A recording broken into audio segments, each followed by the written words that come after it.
This is it. This is I'm it. doing really well, man. I'm doing well. It feels like a Friday, but it's a Wednesday. Um, Wednesday. it's a beautiful day here we're in Hammonds Plains, Nova Scotia, which you know all too well. Yeah. It's a cool. Used to go to a church in Hammond's Plains. There you go. It's cool, but the sky is blue, and yeah, it's been a great day so far. How about you? How are things early morning on the West Coast? Just getting going here. Rainy day. Just went for a jog. Got to get the fitness in. Yeah. Amidst all of this craziness. No, it's good. I'm right in the middle of like Christmas hot sauce mania, and just launched this company a month ago, and so selling like $1,000, $1,200 worth a day right now, which is great.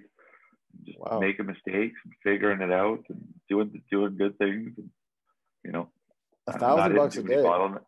$1,000 a Far, day yeah. is serious. That's some serious volume. What do you attribute Yeah, that man. to? I think would be we put a lot of focus on strong branding and content, and then I think between that and it being Christmas, the brand has started to grab a lot of traction, and I think people are getting some good feedback on socials and Facebook and on people that have had it and now talking about it and sharing it. So it's just kind of steamrolling or snowballing right now in winter. That's awesome. And hopefully it continues past the Christmas rush. Of course, that would be every business dream. Yeah. Yeah, I know it started off a bit slow, and obviously I thought my friends would buy more hot sauce, and I had a business coach, and he's like, okay, so the plan is you're going to sell it to your friends. That's not much of a business. Right. And so we built a better plan, obviously. And Right. so most of the people buying, I don't know them. And so that's a good sign.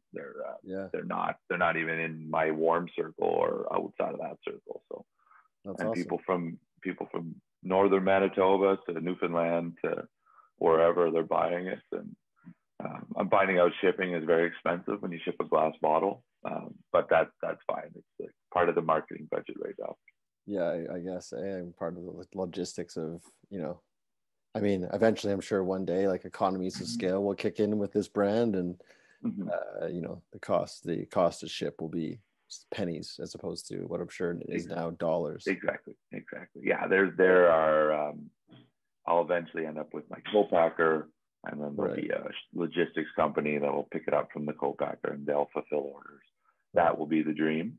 But a small business, make it work, and go from there. Help me understand something and there's so much I want to unpack with you because I haven't really had the opportunity on the podcast in a while. And this is kind of a choice, but also just the way things have played out. I haven't since changing the format. There hasn't been a ton of hospitality talk. There hasn't been a ton of like talking about the industry that has done so much for both you and I for so long. So I'm excited to dive into so many different topics with you in regards to that. But one word that you just used, that I'm challenged by right now, not because you just used it, just because I keep hearing it and I'm trying to understand when people use this word as opposed to the other, and are they any different? So you just said that is the dream. You're talking about the co-packer and someone handling the logistics. You said that is the dream. What, in your opinion, as someone who's built multiple brands, who's been his own boss, who has his own business, and as a father and as a partner, how do you, what's up, Zoe just popped in the background. How do you articulate the difference between a dream and a goal? What's the difference? Well, I would think right now, because of the chaos and the logistics of running this out of my restaurant and bottling everything and labeling every piece myself and literally hand bottling every bottle that's going out at $1,000 a day. So it's very time consuming. So I think the difference between, obviously the goal was to launch the company and to sell hot sauce. The dream would be to have the freedom and the time to still have a work-life balance, still be a partner, still be a dad, still have friends, that kind of thing. And I think with having those pieces set in place, and it's been the goal from the beginning to have a co-packer and logistics. I just couldn't make it all happen in the beginning. I think the dream would be to be able to push the brand, create new content, engage with customers, create new sauces. There's like 15 sauces in total for this brand. It's not just a hot sauce. And I really want the dream is to become like the sauce guy. Like when you think of sauce, you think of sauce type of thing. Right. And so doing it the way I'm doing it right now would not be sustainable long term. Running it like my living room looks like FedEx. There's boxes everywhere. There's packing. Your bathtub has hot sauce in it. It's right. Like almost. And so that is like, that's where I would say the difference between the two words would be. It's interesting though. Even hearing you say it, and the reason this comes up, and I'll be very honest, like it came up with my therapist, and we didn't have time to go deeper into it. And I'm looking forward to our next session because she asked me to like, hey Brad, like understand that's a dream, but I want you to focus on goals. So the way you just articulated it, which I really appreciate, and now I better understand the paradigms that you see it through. However, wouldn't one day the dream have been to do what you've achieved? So you said the goal was to launch this company and start shipping hot sauce, which you have now done. So are dreams just goals that have been achieved? Like what is, like, I guess what I'm saying is like, what do we need to get hung up on? And you don't have to know the answer to this, but I'm open to your opinion. But do we need to get hung up on the idea of dreams versus goals? Like, are they not two in the same? If your son decides he wants to go to the Olympics, is that a dream or is it a goal? What is the difference? I think the way you just said it is probably true. I think if you dream something up, and then it can stay a dream if you don't try to articulate it. If you don't put a plan in place, it'll stay a dream forever, or maybe become a nightmare. Right. Be fair. And I think your goals, also your dreams, I think they're interchangeable. I think they change. I think once you achieve one, what you thought might have been the dream. Oh, I launched a hot sauce company. It's been my dream. Oh, wait, I don't want to run my company like this. Right. I need to dream up something bigger, maybe, like, right. and have it run smoother so that I'm not homeless, or that your family's not bathing in hot sauce. Exactly. One in the same in this case. And so I think that I think it would change. I think, I would personally, I'm not hung up on that. I think you have to have I think the way that I'm thinking about what you're talking about, I think you have this huge dream, and then you have goals that you then along the way, and you hit them. Yeah, I think that's probably, as you just articulated, is probably like the most. But again, it's just like, why are we getting lost in the semantics of like goals and dreams? There really are two in the same. But like you said, you can look at it like, the dream is the Olympics. Goal is first national team, then or provincial team first, then national team, or even just wake up and do a push-up. Like it could be even that simple, right? That's one thing. I'm deadlifting now. Okay, cool. Like I wasn't doing that before. It's probably important, Exactly. So let's we've already gone down a rabbit hole, and I appreciate you following me down that rabbit hole. But let's give the listeners more context of who you are, what you do, and why you do it. Why you do what you do. Obviously, we know now that you're heavily invested into this sauce business, and sauce. Your sauce is SAUS, not SAUCE. So just tell the listeners, give them a better idea of like who you are, what you do, and how something like sauce came to be. Well, as Brad alluded to, my name's Seamus, and I'm just a small town kid from Cape Breton, Nova Scotia. Although most people from Cape Breton don't like to allude that we're from Nova Scotia. We just like to say we're from Cape Breton. I've never had a big problem with it. I've just been in this business a long time. I started at Burger King at 15 years old and making burgers and working the drive-through and learning customer service. And I had the fortunate experience of being sent to Burger King school when I was 16. They sent me to Atlanta, Georgia. I was really good at making Whoppers. And so I really got to see the ins and outs of a huge business And I was just fascinated by it at such a young age. And I was really fascinated by the idea of serving food quickly to people, not necessarily Burger King food, because obviously we know the ins and outs of fast food and it's not good for us. But that always sort of stuck in the back of my mind about serving people efficiently and quickly and happily.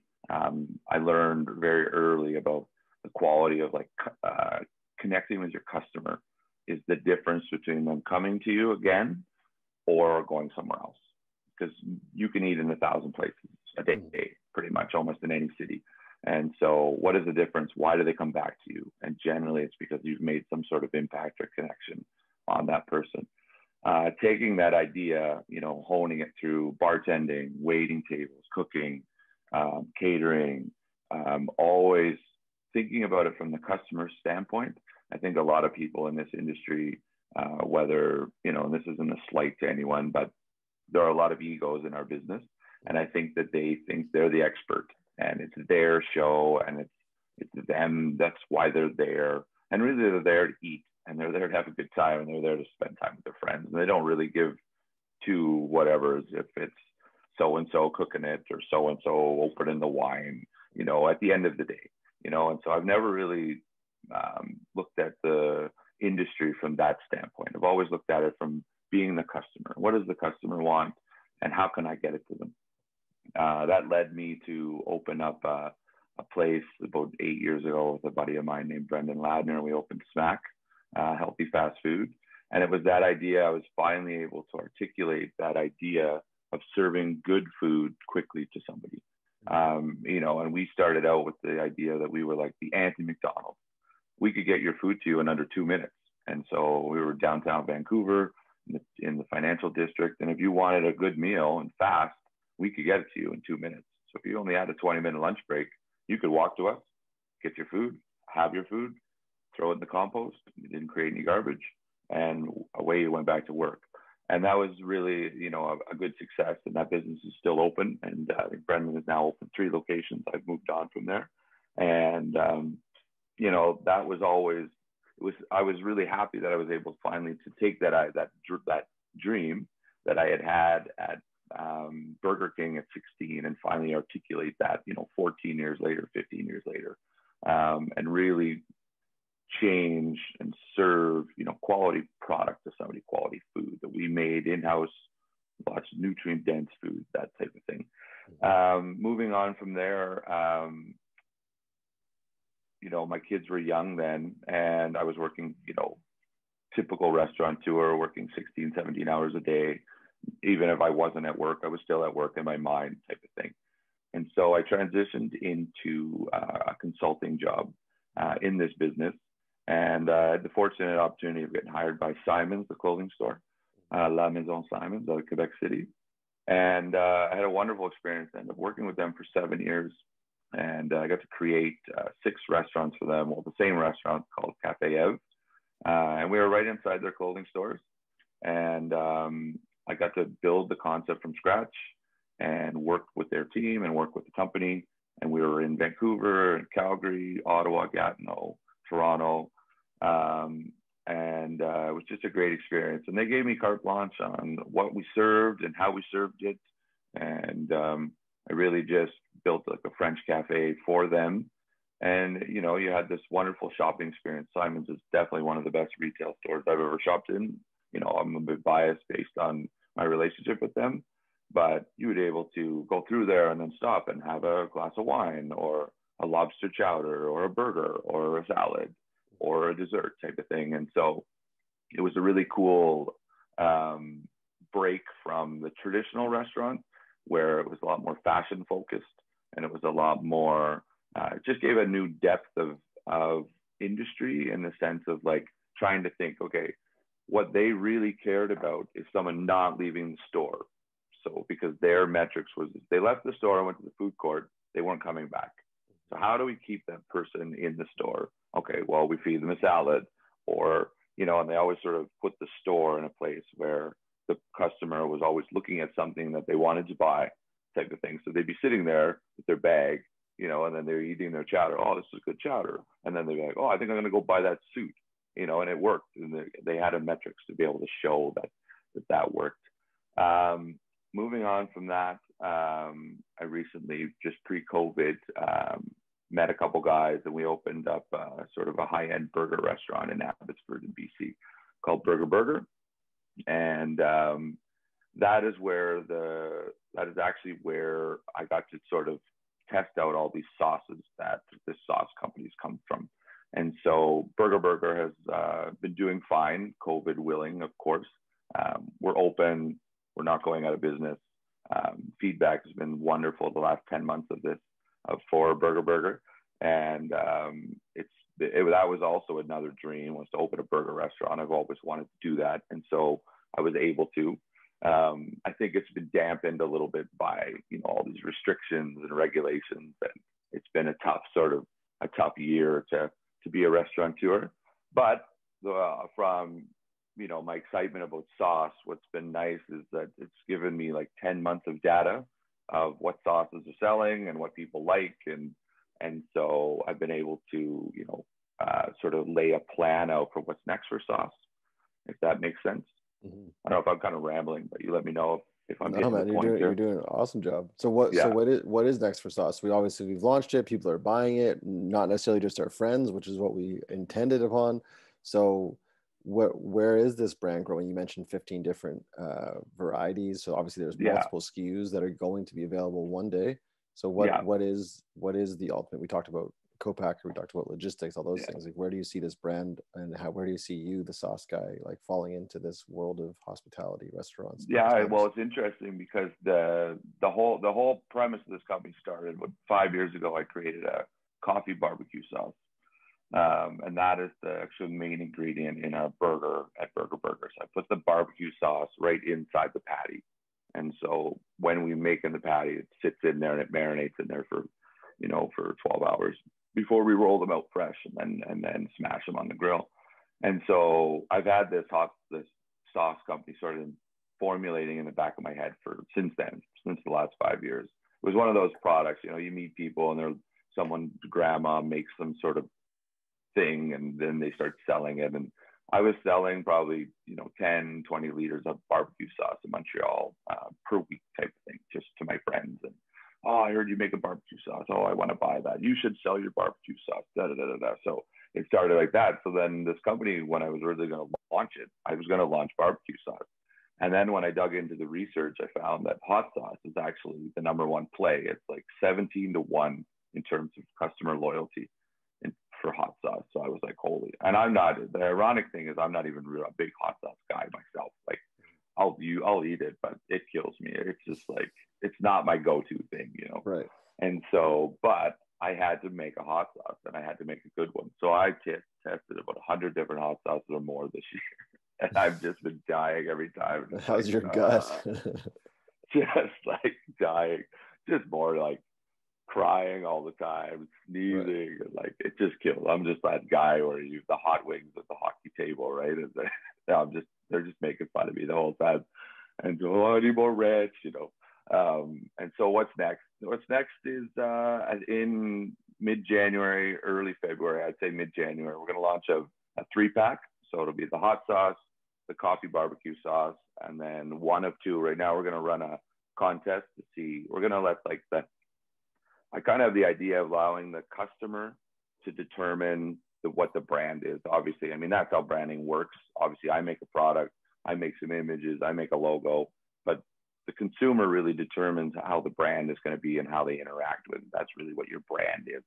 And so instead of being like, I'm the expert, these are my recipes, I'm Seamus Dixon, I'll eat my sauce, we're going to kind of navigate socials and running these ideas of what should our next sauce be? What is the sauce? You've been in this business a long time, or you were. And so how many times did you like bring a sauce to the table and then every 5 minutes later, like, hey, waiter, I need more pita. I want more corn chips. I need more chips. Well, I still have dip. Like, bring me more stuff, And the sauce has always sort of been the center point of a lot of meals, especially in pubs and restaurants and at your table with your friends.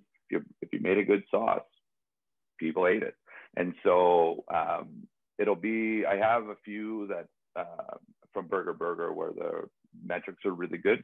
So I have this creamy Thai sauce, which is like essentially a homemade Thai chili sauce that I mix with vegan mayo, but it's made with like fresh cilantro, fresh green onion, garlic, olive oil, chili pepper, vegan fish sauce, you know, so everything's vegan and gluten-free in this company as well. Not that it matters, but I just say, you know, if you can make it like that, why not? Why alienate a whole group of people if you don't have to? And so trying to be more inclusive with the whole product.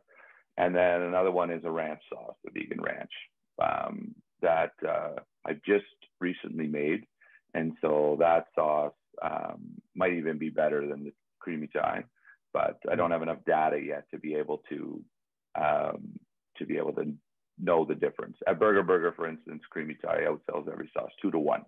So it's been pretty heavy favorite in terms of what I would try to serve next. And so this goes on sandwiches, dips, French fries, salads, you know, you name it, anything you want to dip in it. It's pretty tasty. And so then we sell the 3-pack. And then from there, we're just going to keep running these contests and let the customer decide. You know, the other thing I should say, just so your listeners know, that all of our sauces have a coffee flavor to them. So I have a coffee ketchup. I have a white barbecue sauce. We call it a coffee with sauce. There's a curry aioli that has coffee in it. So there's trying to find this balance with coffee and sauce. And the reason I love coffee is it adds such a depth of flavor without having to add like 11 ingredients to your recipe. I don't have to add chocolate and caramel and smoke and this and that. I can just add coffee because it already blends all those flavors into it. And it's really easy to balance a flavor with coffee. If you have too much vinegar, or if it's too sweet, or if it's too this, you can just add coffee and it mellows it out, or it accentuates a lot of flavors. So that's sort of the plan. Is there a potential for a coffee collab in the future? Yeah, for sure. Actually, ironically, one of my baseball teammates purchased a 3-pack. We had a buy 2 get 1 free deal when we started, and of course you see all the names on the list, and I haven't seen this girl since probably early July, last time we played softball with COVID, and I dropped the box off. She was like, "Oh hey, oh my god!" And I was like, "Oh man, I didn't recognize your name." And then when she posted on Instagram that she had received her sauce, I realized that she was the head roaster at one of our really trendy, awesome coffee shops here in town called Harcum Coffee. And so I was literally down there yesterday morning talking with her about her creating a blend of coffee for one of our sauces type of thing. And so 100%, I would love to do that. And, I have a good relationship with Rosso Coffee in Calgary, and I would love to be able to do something with them. And each sauce is like a different flavor, like a creamy Thai, for instance, that has coffee in it. You need like a fresh sort of fruity, very flowery coffee for that one. You're not going to want for the coffee barbecue sauce, I use like the darkest roast chocolate, coffee you could find type of thing. And so it could be really fun to collab with coffee shops or not shops, but coffee roasters all over to make different blends for different sauces. And that would be so fun. Yeah, for sure. That's awesome. And that's what it's all about. I mean, for me, working with other businesses, collabing, having fun, just really jiving, and especially today's day and age, like we need human interaction, and I understand all the regulations and we do our part and we wear our masks, but we're really designed to high five and hug and be around other human beings. It's like the main part of our whole nature is to be happy and to be around people. And so isolation is not super fun. And so I look forward to collabing with lots of people. Yeah, and it's like you said, like the sauce can be that. It can be that, like you and I have experienced firsthand for so many years being like at the forefront of the service industry. Like looking at what food or like you said, like what a sauce can do. It can bring people together, create so many memories. And at a time where we need that. Like, what a better time to launch a brand like this that hopefully will, in a safe way, get people together and, put it on their wings or put it on their fries or whatever it is. Yeah. I think it's so cool. Is there a brand that you look to emulate, whether it's in the hot sauce realm or not? Is there someone that you look to as far as like a marketing play that you're like, oh man, they knock it out of the park, whether it's local or international? Is there one that you can kind of highlight that's been an inspiration for you and perhaps has really like manifested itself in what you're doing right now from a brand standpoint? Yeah, for sure. Like this year, I was following a lot of like sauce companies. Obviously, like a few years ago, the brand Just Mayo, out of the U.S., they're a vegan mayo company. They were the one that sort of got my eye about like, okay, I can sell premium. Like my product's a premium product too, like at $20 a bottle to start out, anyways. And so they were the first one that really got my eye about, okay, I could hop into this business. There's a market here for serving high quality food. Locally in Canada, though, our this brand that I would emulate or look up to would be Heartbeat Hot Sauce out of Thunder Bay. They're probably our best hot sauce in Canada, and I really like what they did in terms of their brand. For me, I mean, they have their own style, of course, but their hot sauces are great, and they've been on Hot Ones, and their packaging is really, really good, and they got really great customer service, and I've ordered from them, and it shows up, and the box is cool, and so from that standpoint, really being able to understand how to function in this environment, they've been someone really awesome to look up to in that sense. In terms of like flash and dash, sort of the brand that I would try to emulate in terms of growth is Truff. It's a truffle hot sauce. Have you seen those guys? No. And so, they really have this huge brand, and they're helicoptered in massive blowing up hot sauce bottles into Manhattan. And not that I necessarily want to go that way, but it's the idea that like a brand can be that big. A brand, it doesn't matter if you started out of your living room or if you had an IPO or if you had millions of dollars investors, like you could still build a high quality brand from that standpoint. And then there's tons of little brands that I just love. I love the design side of this business. That is the thing that actually gets me. My wife's brand, her brand is so strong, and I've had firsthand knowledge of living in this art world and design world, 16 years of being out in art parties and all the creatives. And so I really honed that side of my eye and learning branding. And it's all for me, like if you can create like a positive, fun sort of color palette with your brand, and then just have sharp, fun images and keep the content consistent. I mean, that's what people like, and that's what we've been able to achieve so far. I mean, we've only been open for a month, but but it's been good so far. Man, a month in, $1,000 a day. Like I know a lot of businesses that will open up.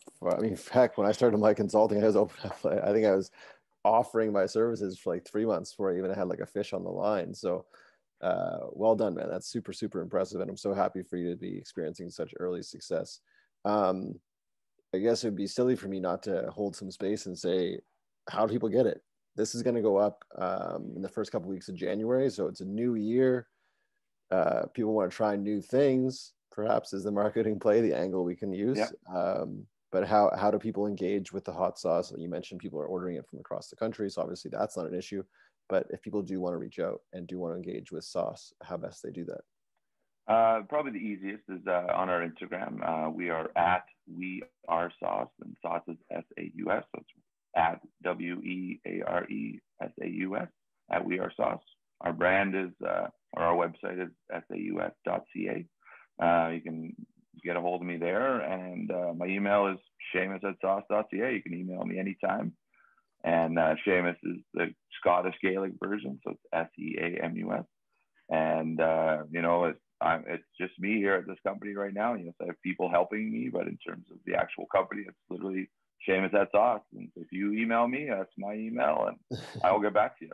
That's And awesome. it's awesome because I'm getting a lot of like, we hand delivered all the local lower mainland boxes. Like literally, I've been driving them everywhere, and people are just floored that I'm the one at the door. They're like, "Oh, this is you. Like I saw your picture on Instagram, and you're delivering." I just like, yeah, I wanted to thank you for buying my hot sauce. Like this means the world to me, and I wanted to be here to drop it off to you when you first got it. And they're like, "Whoa, this is so crazy." And so, and then people are emailing, being like, "Oh, I put the wrong address in." I'm like, "No problem. I'm driving it to you anyway, so I'll just fix it." Like, And thanks for letting me know. And what a cool story to tell when you are at that point where there are economies of scale, and you can look back and you can say, like, I used to deliver this like by hand, every bottle by hand. And when you're on Oprah, you can tell that story, which is pretty cool, right? Yeah, for sure. I had my daughter. We drove out to Abbotsford, Chilliwack, and Maple Ridge the other night.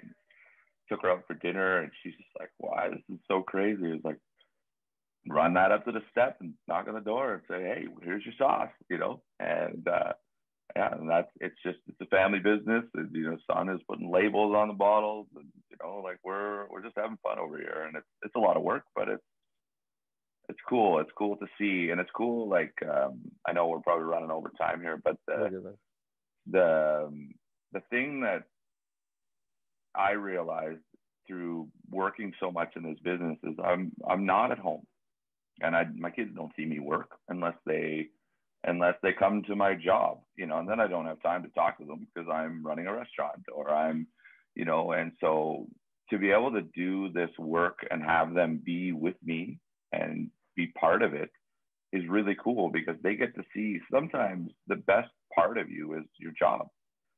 Sometimes you're really good at something, and then they don't get that. They don't get to see that. They don't get to see that part of you, or that part where, and even in your partner, like they just get I got off work, I'm tired, and that's all they get out of you, let alone, this positive, like, oh my God, look at what you accomplished, that energy, and to be able to share that, with your kids, and then get to see that side of you, it teaches them a lesson that you don't normally get to teach them, I think.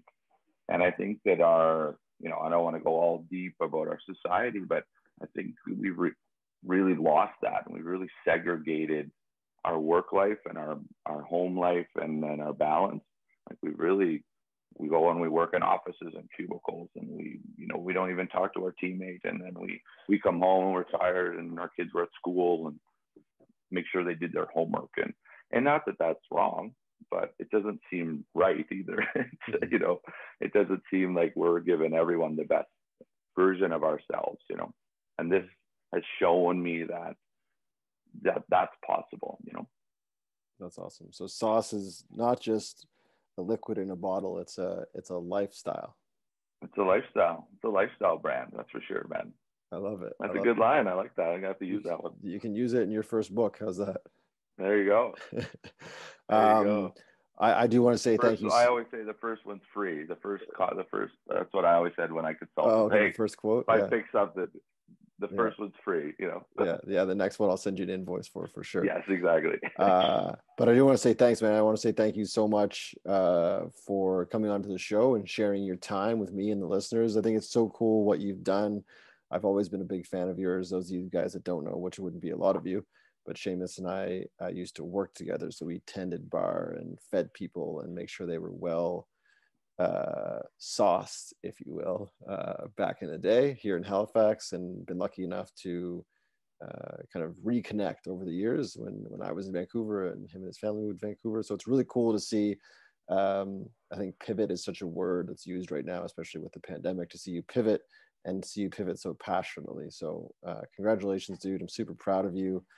We'll definitely be placing an order for some sauce. I, like you, like I dig a hot sauce, but I want to be able to enjoy my food. I don't need to have my face melting off my bones. Yeah. So the first one, go ahead. First one's like a 5 out of 10. So that's not bad. It's like just a little bit hotter than the Frank's Red Hot type of thing. Yeah, like I'm cool. I'm cool to know.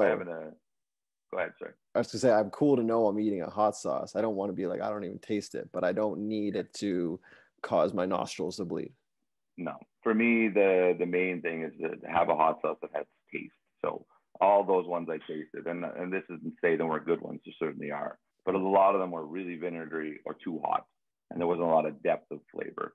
And so mine is more, it's going to be a bit hot, but then there's a lot of taste. And that was that's sort of the play that I wanted to make sure that you have this lasting depth of, you know, Urfa Viber is a spice from Turkey that has like tobacco and leather and smoke and chocolate, you know. So when you add that in with coffee and then harissa, you know, and apple cider vinegar, there's a lot of flavors going on in your, you know, and there's also a little Kashmiri mirch in there, which is another spice from India, which adds a lot of smoke taste to it. So there's just layer on layer on layer of flavor that we're adding into these sauces to bring taste to you. So. Man, I hope you guys had your pens out for that, because he just gave you the proprietary blend. You can just be knocking off sauce left, right, and center. You can actually spell it SAUCE. It's on the back of the bottle anyway, so go ahead and figure out the ratio. We should give a shout out to the Henry House in Halifax. You know, we definitely should. Ground, so. Yeah, beautiful family-run business. What a great place. Yeah, and you know what? Got a lot of great stories beyond the time that, I mean, before us and after us. So yeah, shout out Henry House for lasting so long, and all the independents like you, what you're doing, and people like the family behind Henry House and everyone else that's really doing an honest go at producing honest products or an honest service. So shout out to you all. Shout out to you, Seamus. Shout out to Zoe in the background. Enjoy your rainy morning in Vancouver. I appreciate you, dude. And we'll chat obviously before Santa Claus comes. This will go out just after. But yeah, guys, check out SAUS on social. There's some beautiful images up there that really kind of give you the story of what it is. Definitely is a premium brand. It looks slick. I can't wait to order our bottle, which we will do. I'll do today, actually. I don't think you're going to deliver it by hand because it's a little bit far for you and your daughter to drive. But but thanks again, man. Thanks for coming on the podcast. Thank you guys for tuning in as you do week after week. Be sure to give Seamus some love, and you know what to do. Until next time, guys. Be good and do good. That's it. We did it. Thanks so much for your time. Yeah, man. You